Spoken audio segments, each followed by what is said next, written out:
Hi welcome to Aadhi creatives. So நம்ம இன்றைக்கி ஒரு சாரீக்கான ப்ளவுஸை தான் ஒர்க் பண்ண போகிறோம். இது வந்து நம்மளுக்கு நம்ம ஒர்க் பண்ணலை, அதில் ஆல்ரெடி டிசைன் கொடுத்துருக்காங்க. அந்த டிசைனை நம்ம எம்பாஸ் பண்ணியிருக்கோம். ஸோ அந்த மாதிரி தான் நம்ம இன்றைக்கி ஒர்க் பண்ண போகிறோம். ஸோ இதில் ஆல்ரெடி வந்து ஒரு சின்ன கீழே வந்து ஒரு சின்ன பார்டரும், அதுக்கு மேலே 2 பீகாக் இருக்க மாதிரி நம்மளுக்கு கொடுத்துருக்காங்க. அதுக்கப்புறம் சின்ன சின்ன ஃப்ளவர்ஸ் அந்த மாதிரி கொடுத்துருக்காங்க. இதில் வந்து இந்த 2 பீகாக்கும் வந்து ஒரு 3 செட்டாக கொடுத்துருக்காங்க. ஸோ அதனால் வந்து நம்மளுக்கு ஒரு இடத்துல வந்து பிரேக் ஆகிற மாதிரி வந்து வரும். ஸோ இது நம்மளுக்கு 2 ஸ்லீவ் பார்ட்லேயுமே இந்த பீகாக்கை போட்டோம் அப்படின்னா நல்லாயிருக்கும் அப்படின்ற மாதிரி ஒரு ஐடியா தோணுச்சு. ஸோ அதுக்காக வந்து பீகாக் இருக்கிற இடத்துக்கு மட்டும் 2 ஸ்லீவ் பார்ட்டுக்கு தேவையான அளவு செஞ்சுட்டு அதுக்கப்புறம் ஜாயின் கொடுக்கலான்னு ஒரு பிளான் பண்ணியிருக்கேன். ஸோ இப்போ வாங்க இன்றைக்கி நம்ம வீடியோக்குள்ளே போய் பார்க்கலாம் எப்படி பண்ணியிருக்கோம் அப்படின்னு.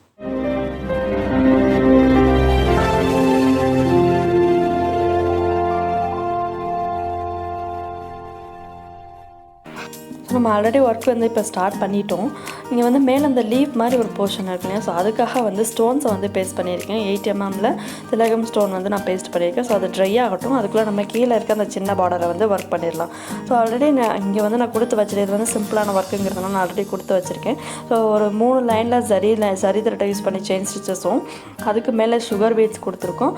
ஸோ அதுக்கப்புறம் வந்து 2 mm ஒயிட் ஸ்டோன் செயின் கொடுத்துருக்கோம். ஸோ அகெயின் வந்து சுகர் பீட்ஸ் கொடுத்துருக்கோம். ஸோ இந்த மாதிரி லைன் கொடுத்து முடிச்சுட்டு மேலேயும் வந்து ஒரு லைன் இருக்குது. ஸோ அது ஒரு சர்டன் கேப்பில் வந்து ஒரு லைன் இருந்துச்சு. ஸோ அதுக்கும் வந்து சேம் இதே மாதிரி நம்ம கொடுத்து முடிச்சுட்டு இடையிலலாம் கேப் இருந்தது இல்லையா, ஸோ அதுக்காக வந்து சக்கரி வந்து பேஸ்ட் பண்ணியிருக்கேன். அடுத்து வந்து ஸோ இதுக்கு மேலே இதில் வந்து ஒர்க் பண்ணலை, மேலேயும் நம்ம பண்ண போகிறோம். ஸோ அது வந்து இன்னமும் நம்மளுக்கு கிராண்டாக தான் லுக் கொடுக்கும். ஸோ அதனால் வந்து நான் அது வந்து ஒர்க் பண்ணலை. ஆனால் வந்து ஒரு சின்ன ஒரு பார்டர் லைனை வந்து எக்ஸ்டெண்ட் பண்ணலாம் அப்படின்னு ஒரு பிளான் பண்ணிவிட்டு, ஸோ அதுலேயே நம்மளுக்கு ஒரு ட்ரையாங்கிள் மார்க்கிங் மாதிரி தெரிஞ்சது அந்த சுகர் பீட் லைனுக்கு அடுத்து. ஸோ அதை வந்து நான் சுகர் பீடையே கொடுத்து அந்த ட்ரையாங்கிள் ஷேப்பை வந்து நான் ஒர்க் பண்ணலாம் அப்படின்னு சொல்லி ஒரு பிளான் பண்ணி அந்த ட்ரையாங்கிள் ஷேப்பை நான் கவர் பண்ணேன். அதை வந்து நம்ம சரியிலேயே வந்து நம்மளுக்கு ஸ்டிச்சிங் த்ரெட்டோட திக்னஸில் இருக்க மாதிரி சரியெல்லாம் இருக்குது. ஸோ அதை யூஸ் பண்ணும்போது நம்மளுக்கு வந்து அந்த ப்ளவுஸ் கலர்லேயே வந்து நம்மளுக்கு வந்து அது இருக்கிறதுனால நம்மளுக்கு அந்த யூஸ் பண்ணுற பீட்ஸு ஸ்டோன்ஸ் அந்த மாதிரி கலர்லேயே நம்மளுக்கு இருக்கிறதுனால அதை யூஸ் பண்ணும்போது நம்மளுக்கு வந்து அது வந்து வெளியில் தெரியாது. வேறு கலர் த்ரெட்டெல்லாம் யூஸ் பண்ணோம் அப்படின்னா வெளியில் தெரியும். ஸோ இந்த மாதிரி த்ரெட் வந்து நம்ம யூஸ் பண்ணிக்கிட்டோம் அப்படின்னா நம்மளுக்கு வெளியில் அது தெரியாது, நீட்டாக இருக்கும் பார்க்குறதுக்கு. அது மட்டும் இல்லாமல் நம்ம நாட் போட்டு ஒர்க் பண்ணுறதுக்கும் இது கண்டினியூவாக பண்ணுறதுக்கு நம்மளுக்கு டைமும் சேவ் ஆகும். ஸோ அந்த ரீசன்னால் அந்த மாதிரி வந்து நம்ம ஒர்க் பண்ணியிருக்கோம். அடுத்து வந்து அந்த கேப்லலாம் வந்து அந்த ட்ரையாங்கிள் ஷேப்போட கேப்லலாம் வந்து சில்வர் கலரில் 2 mm கிளிப்பிங் ஸ்டோன்ஸ் வந்து பேஸ்ட் பண்ணியிருக்கேன். ஸோ இது உங்களுக்கு க்ளூவோட கலரும் அதோட கலர் ஒரே மாதிரி இருக்கிறதுனால நம்மளுக்கு தெரியலை. ஸோ இது வந்து ட்ரை ஆனதுக்கப்புறம் நீங்கள் பார்த்தீங்கன்னா கீழே இருக்கிறதுலாம் நான் ஆல்ரெடி பண்ணதில் ட்ரை ஆகிருக்கு, உங்களுக்கு பார்த்தா நல்லா தெரிஞ்சிருக்கும். ஸோ இது வந்து கொஞ்சம் இப்போ வந்து நம்மளுக்கு பார்க்க ஓரளவுக்கு நல்ல லுக்கே நம்மளுக்கு கிடச்சிருச்சு. ஸோ இதே மாதிரி ஃபுல்லாக அதாவது நம்மளுக்கு ஸ்லீவ் போர்ஷனோட ரவுண்ட் பார்ட் ஃபுல்லாக கவர் பண்ணுற மாதிரி இந்த ஒர்க்கை ஃபுல்லாக வந்து முடிச்சுட்டு நம்ம வந்து பேஸ்ட் பண்ணிக்குவோம். ஸோ இப்போ அடுத்து வந்து நம்மளுக்கு மேலே அந்த ஸ்டோன் பேஸ்ட் பண்ணோம் இல்லையா, ஸோ அதை வந்து நம்ம இப்போ ஒர்க் பண்ண போகிறோம். ஸோ அதில் வந்துட்டு லோடிங் வந்து நான் கொடுத்துருக்கேன். ஸோ லோடிங்கிறது உங்களுக்கு வந்து நார்மலாக வந்து ஈஸியான ஒரு மெத்தட் தான். லோடிங்கில் ஒரே ஒரு ப்ராப்ளம் தான். ஸோ கமெண்ட்லேயே வந்து இந்த லோடிங்கில் வந்து த்ரெட்டு வந்து கட் ஆகாமல் எப்படி பண்ணுறது அப்படின்னு ஒரு டிப்ஸ் சொல்லுங்கன்னு சொல்லி கேட்டிருந்தீங்க. ஸோ இந்த மாதிரி உங்களுக்கு கஷ்டமாக இருக்குது, அதை வந்து லோடிங்கில் வந்து த்ரெட்டை இழுக்கிறது கஷ்டமாக இருக்குது அப்படின்னு நினச்சிங்க அப்படின்னா ஒவ்வொரு தடவை இன்சர்ட் பண்ணி மேலே த்ரெட்டை இழுக்கும் போதும் த்ரெட்டை வந்து மேலே ஒரு தடவை இழுத்துட்டு அதுக்கப்புறம் லென்த்துக்கு கொண்டு போயிட்டு அதுக்கப்புறம் வந்து இன்சர்ட் பண்ணிவிடுங்க. ஸோ கண்டினியூவாக வந்து ஃபாஸ்ட்டாக செய்யணுங்கிறதுக்காக நம்ம கண்டினியூவாக எடுப்போம். ஸோ அப்படி எடுக்கும்போது தான் நம்மளுக்கு வந்து இந்த மாதிரி த்ரெட் வந்து சீக்கிரம் கட் ஆகிட்டே இருக்கும். ஸோ டைட்டாக இழுக்கும் போது அந்த மாதிரி கட் ஆகும். ஸோ அப்படி இல்லாமல் நீங்கள் இன்சர்ட் பண்ணி எடுத்த இடத்துலையே மேலே கொஞ்சம் இழுத்துட்டு ஸோ அதுக்கப்புறம் லென்த்து கொண்டு போய்ட்டு பண்ணோம் அப்படின்னா நம்மளுக்கு வந்து இது வந்து கரெக்டாக இருக்கும் பார்க்குறதுக்கு. ஸோ இந்த மாதிரி வந்து லோடிங் வந்து ட்ரை பண்ணி பாருங்கள். ஸோ அதுக்கப்புறமா உங்களுக்கு வரல அப்படின்னா நீங்கள் கமெண்ட் செக்ஷனில் சொல்லுங்கள். நான் வந்து டீப்பாகவே அதை எக்ஸ்பிளைன் பண்ணி ஒரு வீடியோ போடுறேன். நான் ஆல்ரெடி ஷார்ட் வீடியோவில் அதை போட்டிருக்கேன். நீங்கள் அதுலேயும் என்ன செக் பண்ணி பாருங்கள். சேனலுக்குள்ளே போயிட்டு ஷார்ட் வீடியோவில் பார்த்தீங்க அப்படின்னா நம்மளுக்கு லாஸ்ட்டு டிப்பாக அதை தான் போட்டிருப்பேன்னு நினைக்கிறேன். ஸோ நீங்கள் செக் பண்ணி பாருங்கள், உங்களுக்கு அது யூஸ்ஃபுல்லாக இருக்கும். அதே மாதிரி ஃபாலோ பண்ணிங்கன்னா உங்களுக்கு யூஸ்ஃபுல்லாக இருக்கும். ஸோ அது மட்டும் இல்லாமல் என்னோடய சேனல் நீங்கள் இப்போ தான் ஃபஸ்ட் டைம் பார்க்குறீங்க அப்படின்னா என்னோடய சேனல் ஆதி கிரியேட்டிவ்ஸை சப்ஸ்கிரைப் பண்ணுங்கள். பக்கத்தில் இருக்க பெல் சிம்பை கிளிக் பண்ணிட்டீங்க அப்படின்னா நான் வீடியோஸ் போட்டதுமே அதுக்கான நோட்டிஃபிகேஷன் உங்களுக்கு கிடைக்கும். ஸோ அது மட்டும் இல்லாமல் நம்ம 1000 சப்ஸ்கிரைபர் ரீச் பண்ணதுக்காக கிவ்அவேவும் வந்து கொடுத்துருக்கோம். ஸோ அதோட லிங்க்கையும் நான் வந்து டிஸ்கிரிப்ஷன் பாக்ஸில் கொடுத்து நீங்கள் செக் பண்ணி பாருங்கள். ஸோ ஈஸியான ஒரு மெத்தடில் தான் நம்மளுக்கு அது கிவ்அவே வந்து வச்சுருக்கோம். ஸோ அதுலேயும் பார்ட்டிசிபேட் பண்ணுங்கள். அதுக்கு மேற்கொண்டு உங்களுக்கு ஆரி ஒர்க்கில் என்ன டவுட்ஸ் இருந்தாலும் கமெண்ட் செக்ஷனில் கண்டிப்பாக சொல்லுங்கள். நான் உங்களுக்கு கண்டிப்பாக வந்து ரிப்ளை கொடுக்குறேன். ஸோ சில கமெண்ட்ஸுக்கு வந்து ரிப்ளை கொடுக்குறதுக்கு, அதாவது அதை வீடியோவை அப்லோட் பண்ணுறதுக்கு கொஞ்சம் டைம் எடுக்கும். ஸோ வந்து நம்மளுக்கு நீங்கள் கேட்குறீங்க அப்படின்னா நான் அதை டக்குன்னு வந்து ஏதோ ஒரு வீடியோவை ரெடி பண்ணி நான் போட முடியாது. ஸோ நான் சொல்கிற விஷயம் உங்களுக்கு வந்து நீங்கள் வந்து ஒரு கொஷின் என்கிட்ட கேட்குறீங்க அப்படின்னா உங்களுக்கு வந்து நான் அதை கிளியராக வந்து உங்களுக்கு எக்ஸ்பிளைன் பண்ணி சொல்லணும். ஸோ அதுக்காக கொஞ்சம் டைம் எடுக்கும். ஸோ அதை நான் சீக்கிரமாகவே முடிஞ்ச அளவுக்கு சீக்கிரமாகவே நான் அப்லோட் பண்ண ட்ரை பண்ணுறேன். ஸோ ஒர்க் வந்து நீங்கள் கேட்ட கமெண்ட்ஸுக்கான வீடியோஸ்லாம் வந்து ஆல்ரெடி ஒர்க் வந்து போயிட்டு தான் இருக்குது. ஸோ நான் முடிஞ்ச அளவுக்கு சீக்கிரமாகவே உங்களுக்கு அப்லோட் பண்ணுறேன்.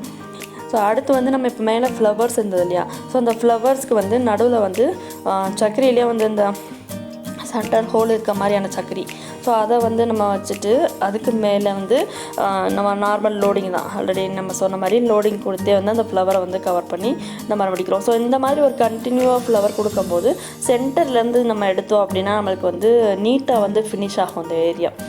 நம்மளுக்கு வந்து ஒரு சைட்லேருந்து ஓப்பன் பண்ணி நம்ம செய்கிறத காட்டிலும் ஸோ சென்டர்லேருந்து நம்ம ஸ்டார்ட் பண்ணுறப்ப நம்மளுக்கு கரெக்டாக அந்த ஷேப் பர்ஃபெக்டாக நம்மளுக்கு அதே ஷேப்பாக நம்மளால் செய்ய முடியும். ஸோ அந்த ரீசனால் தான் வந்து சென்டர்லேருந்து எடுக்கணும் அப்படின்னு நான் வந்து சொல்கிறது. ஸோ இதுக்கு வந்து நான் எல்லோ கலர் யூஸ் பண்ணியிருக்கேன். சாரியில் வந்து எல்லோ கலர் இல்லை, ஆனால் வந்து ஒரு கோல்டன் கலர்ஸ் இருக்கிறதுனால அதை பேஸ் பண்ணியே வந்து நான் கொடுத்துருக்கேன். கோல்டன் கலர் கொடுக்கும்போது ஆல்ரெடி ப்ளவுஸ் வந்து நம்மளுக்கு ஃபுல்லாகவே வந்து இந்த மாதிரி ஜரி ஒர்க் வந்துட்டுருக்கிறதுனால அது வந்து நல்லா எம்போசிங்காக தெரியலை. ஸோ அந்த ரீசனால் தான் வந்து எல்லோ கலர் யூஸ் பண்ணி அதை வந்து கொடுத்துருக்கேன். இங்கே மட்டும் இல்லாமல் மேலே பீக்காக்குமே நம்ம எல்லோ கலர் தான் யூஸ் பண்ணியிருக்கோம். ஸோ அதை நான் காமிக்கிறேன், எப்படி செஞ்சோம் அப்படின்னு காமிக்கிறேன். இப்போ அடுத்து வந்து பார்த்தோம் அப்படின்னா மேலே வந்து அந்த பீகாக்கோட அந்த இறகு பாட்டு இருக்கு இல்லையா, ஸோ அந்த இடத்துக்கு வந்து ஒரு ஸ்டோன் அதே சேம் கலரில் அதே ஸ்டோன் வந்து பேஸ்ட் பண்ணியிருக்கேன் ப்ளூ கலரில். ஸோ இந்த இடத்துல ப்ளூ கலரில் பேஸ்ட் பண்ணாலும் நம்மளுக்கு ப்ளவுஸோட கலரும் அது ஒரே கலர் தான். ஆனால் நம்ம இந்த இடத்துல எம்போஸ் பண்ணும்போது அது வந்து நம்மளுக்கு வந்து மற்ற கலர்லாம் கொடுக்கும்போது நம்மளுக்கு நல்ல எம்போசிங்காகவே தெரியும். ஸோ அந்த ரீசனாலே நான் வந்து இதே கலர் சேம் கலர்லேயே வந்து ஸ்டோனை பேஸ்ட் பண்ணியிருக்கேன். ஸோ பேஸ்ட் பண்ணிவிட்டு அதை சுற்றினும் வந்து சுகர் பீடை வந்து யூஸ்வல் எப்பயும் போல் ஸ்டிச்சிங் பண்ணுற மாதிரி ஸ்டிச்சிங் பண்ணிவிட்டு, ஸோ இந்த இடத்துல வந்து இது கொஞ்சம் அதில் ஆல்ரெடி இருக்க டிசைன் வந்து கொஞ்சம் மேல் பக்கம் தூக்கி இருக்க மாதிரி இருக்குது. ஸோ நம்ம வந்து ஸ்டோனை வந்து ஸ்டிச் பண்ணுறதும் சுகர் பீடை ஸ்டிச் பண்ணுறதும் நம்ம சேம் அதேமாதிரி கொஞ்சம் மேலே தூக்கிட்டு இருக்க மாதிரியே நம்ம ஸ்டிச் பண்ணால் தான் பார்க்க வந்து நல்லாயிருக்கும். ஸோ அடுத்து வந்து அதுக்கடுத்து அதை சுற்றி 2mm ஒயிட் ஸ்டோன் செயினை வந்து ஒரு லைன் கொடுத்துருக்கேன். ஸோ அந்த மாதிரி கொடுத்துட்டு ஸோ அகெயின் வந்து மறுபடியும் சுகர் பீடை வந்து ஒரு லைன் கொடுக்கலாம் அப்படின்னு ஒரு பிளான் பண்ணி ஸோ அதே அகெயின் வந்து நம்ம சுகர் பீடையும் வந்து ஒரு லைனாக வந்து கொடுத்துருக்கோம். ஸோ நம்ம இந்த அடுத்து வந்து பீகாக் வந்து ஒரு கிளை மேலே உட்காந்துருக்க மாதிரி இருந்தது. ஸோ அந்த இடத்துக்கு வந்து சுகர் பீடவே கொடுத்து ஒரு லைன் வந்து கொடுத்துருக்கேன். ஸோ அந்த இடத்துல நம்ம சுகர் பீடு இல்லாமல் ஏதாவது த்ரெட்டாக யூஸ் பண்ணி அந்த கலர் நம்ம வந்து காம்ப்ரமைஸ் பண்ண ட்ரை பண்ணலாம். ஸோ அது நல்லாயிருக்கும். ஆனால் ஜரி கொடுத்தோம் அப்படின்னா அது வந்து அந்தளவுக்கு எம்போசிங்காக நமக்கு தெரியல. நமக்கு ப்ளவுஸில் வந்து நிறைய இடத்துல ஜரி இருக்குது. ஸோ அதனால் வந்து அது வித்தியாசமாக தெரியல. நம்ம இப்போ ஃப்ளவர் பண்ணியிருக்கோம், பார்டரில் என்ன என்ஹான்ஸ் பண்ணியிருக்கோம் அப்படின்னா அது வந்து நம்மளுக்கு டிஃப்ரெண்ட்டாக தெரியுது. ஆல்ரெடி கீழே ஒரு சின்ன டிசைனை நான் கொடுத்து பார்த்தேன், அது நல்லா இல்லை. ஸோ அதனால தான் வந்து சுகர் பீடவே நான் கொடுத்து கண்டினியூ பண்ணேன். ஸோ இப்போ அடுத்து நம்ம அந்த பீகாக்கோட மேல் போர்ஷனை வந்து ஒர்க் பண்ணுறோம். எல்லோ கலரில் சில்க் த்ரெட் யூஸ் பண்ணி அதை வந்து கவர் பண்ணலாம் அப்படின்னு ஒரு பிளான் பண்ணியிருக்கேன். ஸோ இந்த இடத்துல வந்து நம்ம நார்மல் லோடிங் மெத்தட் தான் பண்ண போகிறோம். ஸோ அதுக்காக முன்னாடியே நான் வந்து பைப்பிங் த்ரெட்டை வந்து பேஸ்ட் பண்ணியிருக்கேன். அதாவது பேஸ்ட் பண்ணலாம், ஸ்டிச் பண்ணியிருக்கேன். ஸோ பைப்பிங் த்ரெட்டை வந்து பேஸ்ட் பண்ணுறதை காட்டிலும் ஸ்டிச் பண்ணோம் அப்படின்னா நம்மளுக்கு டைம் வேஸ்ட் பண்ணாமல் நம்மளால் ஒர்க் பண்ண முடியும். ஸோ அஸ் யூஸ்வல் செய்கிற அதே லோடிங் மெத்தட் தான். ஸோ இதில் நீங்கள் பார்த்தீங்கன்னா தெரியும், நான் அந்த த்ரெட்டை வந்து அந்த இடத்துல மேலே எழுதிட்டு அதுக்கப்புறம் கொண்டு போயிட்டு இந்த மாதிரி லோடிங் கொடுக்குறோம். ஸோ இந்த மாதிரி தான் வந்து நம்ம பண்ணோம் அப்படின்னா நம்மளுக்கு வந்து லோடிங் வந்து த்ரெட்டை கட் ஆகாமல் நம்மளால் பார்த்துக்க முடியும். ஸோ அந்த கட் ஆகாமல் நம்மளால் அவாய்ட் பண்ணி நம்மளால் ஒர்க் பண்ண முடியும். ஸோ அதுக்கு மட்டும் இல்லாமல் பீகாக்கோட மேல் போர்ஷன் அந்த கொண்டே போர்ஷன் இருக்கு இல்லையா, ஸோ அதுக்கும் வந்து 2mm சில்வர் கிளிப்பிங் ஸ்டோனை வந்து பேஸ்ட் பண்ணியிருக்கோம். ஸோ இந்த மாதிரி பேஸ்ட் பண்ணியிருக்கிறப்ப அது வந்து பார்க்க கொஞ்சம் நல்லாயிருக்கும் அப்படின்னு பேஸ்ட் பண்ணியிருக்கோம். ஸோ அது மட்டும் இல்லாமல் இப்போ இந்த லோடிங் கொடுக்கும்போது நம்மளுக்கு ஃபினிஷிங் ஆகிற இடத்துல வந்து பார்த்தோம்னா 3 பார்ட்டாக கட் ஆகுது. ஸோ 3 பார்ட்டாக கட் ஆகிறப்ப நம்ம இந்த லோடிங்கை ஒரு பார்ட்டுக்கு மட்டும் தான் நம்மளால் கொண்டு போக முடியும். ஸோ அதை ஃபினிஷ் பண்ணிவிட்டு அந்த மிச்சம் இருக்க அந்த 2 பார்ட்டுக்கும் தனியாக மறுபடியும் லோடிங் பண்ணுற மாதிரி இருக்கும். ஸோ அந்த மாதிரி பண்ணியிருக்கேன். ஸோ அதை முடிச்சுட்டு பார்க்கலாம் எப்படி இருக்குது அப்படின்னு பார்க்கலாம். ஸோ அது மட்டும் இல்லாமல் இதுக்கு மேற்கொண்டு எல்லாமே சின்ன சின்ன ஒர்க் தான். ஸோ அதையை நான் காமிக்காமல் ஃபினிஷ் பண்ணிவிட்டு காமிச்சிருக்கேன். ஸோ இப்போ வந்து சின்ன சின்ன ஒர்க்கெல்லாம் நம்ம ஃபினிஷ் பண்ணியிருக்கோம். ஸோ எப்படி பண்ணியிருக்கேன் அப்படிங்கிறத நான் வந்து சிம்பிளாக அப்படியே ப்ரீஃப் சொல்லிடுறேன். ஸோ இந்த இடத்துல ஒரு டிசைன் இருந்தது, சேம் இந்த திலகம் ஷேப்லேயே இருந்தது. ஸோ அதுக்கு வந்து ஒரு பிங்க் கலரில் ஒரு திலகம் ஷேப்பில் ஒரு ஸ்டோனும், அதை சுற்றியும் வந்து சுகர் பீடும் கொடுத்துருக்கேன். ஸோ அகெயின் மேலே வந்து ஒரு ரவுண்ட் ஸ்டோனும், அதுக்கு மேலே ப்ளூ கலரில், ஸோ அதுக்கு மேலே சின்னதாக ஒரு 4 mm ஒரு ஸ்டோனும் பேஸ்ட் பண்ணிவிட்டு அதை சுற்றி வந்து ஜர்தோசி கொடுத்துருக்கோம். ஸோ இந்த இடத்துல வந்து சக்கரையிலேயே வந்து இது ஒரு ஷேப்பு, ஸோ இந்த ஷேப்பில் கொடுத்துருக்கேன். அதையே வந்து பீக்காக்கோட அந்த அந்த அந்த வாய்ப்பாட்டுக்கு வந்து கொடுத்துருக்கேன். ஸோ அதுக்கப்புறம் வந்துட்டு இந்த இடத்துல இருக்கிறதுக்கெல்லாம் வந்து சின்னதாக வந்து த்ரெட்டை யூஸ் பண்ணிவிட்டு, நார்மலாக வந்து எம்ப்ராய்டிங்க்கு நம்ம லோடிங் மெத்தடில் யூஸ் பண்ணுவோம் இல்லையா, நீடில் வச்சு, ஸோ அந்த மாதிரி பண்ணியிருக்கோம் நம்ம ஸ்டிச்சிங் நீடில் வச்சு.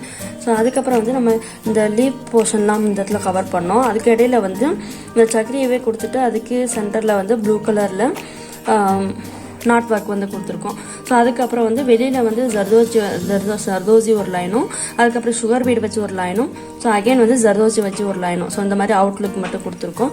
ஸோ அதே மாதிரி 2 சைட்லையுமே செஞ்சுருக்கோம். ஸோ அதுக்கப்புறம் இந்த பார்டர் போர்ஷன் இந்த இடம் முடிஞ்சதுக்கப்புறம் இந்த இடத்துல கேப் இருந்தது. ஸோ இதில் வந்து ஒரு சின்ன லைன் இருந்தது. ஸோ இந்த லைன் வந்து இந்த லைன் இருந்தது. அதுக்காக என்ன பண்ணியிருக்கோம் அப்படின்னா, அந்த இடத்துல வந்து நம்ம இந்த ஸ்கொயர் ஷேப்பில் இருக்க கோல்டன் கலரில் இருக்க கிளிப்பிங் ஸ்டோன்ஸை பேஸ்ட் பண்ணிவிட்டு, அதுக்கு வந்து அதை வந்து அந்த பாக்ஸ் ஷேப்லேயே நம்ம ஒரு ஸ்கொயர் ஷேப்லேயே வந்து ஃபினிஷ் பண்ணுற மாதிரி சுகர் பீட்ஸை வந்து சைடில் வந்து இந்த மாதிரி கொடுத்துருக்கோம். ஸோ இந்த மாதிரி கொடுத்துட்டு இதை ஃபினிஷ் பண்ணிக்கோம். ஸோ அதுக்கடுத்து வந்து இந்த இடத்துல வந்துட்டு ஜரியை வச்சு நான் இந்த இடத்துல இருக்க அந்த டிசைனை கவர் பண்ண ட்ரை பண்ணேன். அப்படி பண்ணும்போது நம்மளுக்கு வந்து அது வந்து நல்லா தெரியலை. ஸோ ஆல்ரெடி நான் சொன்ன மாதிரி தான், ஆல்ரெடி நம்மளுக்கு ப்ளவுஸும் வந்து பார்த்தோம் அப்படின்னா நிறைய ஜரி ஒர்க் இருக்கிறதுனால இது வந்து நம்மளுக்கு தெரியலை. அதனால நான் என்ன பண்ணியிருக்கேன் அப்படின்னா, ஸோ இந்த இடத்துல சின்ன சின்ன புட்டாஸ் வச்சு நல்லா கவர் பண்ணியிருக்கோம். ஸோ இது வந்து ஹாஃப் பீட், சென்டரில் இருக்கிறது வந்து ஹாஃப் பீடை வச்சு அதுக்கு சுற்றியும் வந்து சுகர் பீடை வச்சு கவர் பண்ணியிருக்கோம். ஸோ இந்த மாதிரி தான் வந்து இந்த டிசைன் ஃபுல்லாகவே உங்களுக்கு நான் வந்து முடிச்சிருக்கேன். உங்களுக்கு இந்த வீடியோ பிடிச்சிருக்கும் அப்படின்னு நினைக்கிறேன், இந்த டிசைன் பிடிச்சிருக்கும் அப்படின்னு நான் நினைக்கிறேன். ஸோ அப்படி உங்களுக்கு பிடிச்சிருந்தது அப்படின்னா ஒரு லைக் பண்ணுங்கள், ஷேர் பண்ணுங்கள், மறக்காமல் என்னோட சேனல் ஆதி கிரியேட்டிவ்ஸை சப்ஸ்கிரைப் பண்ணுங்கள். தேங்க்யூ ஃபார் வாட்சிங்.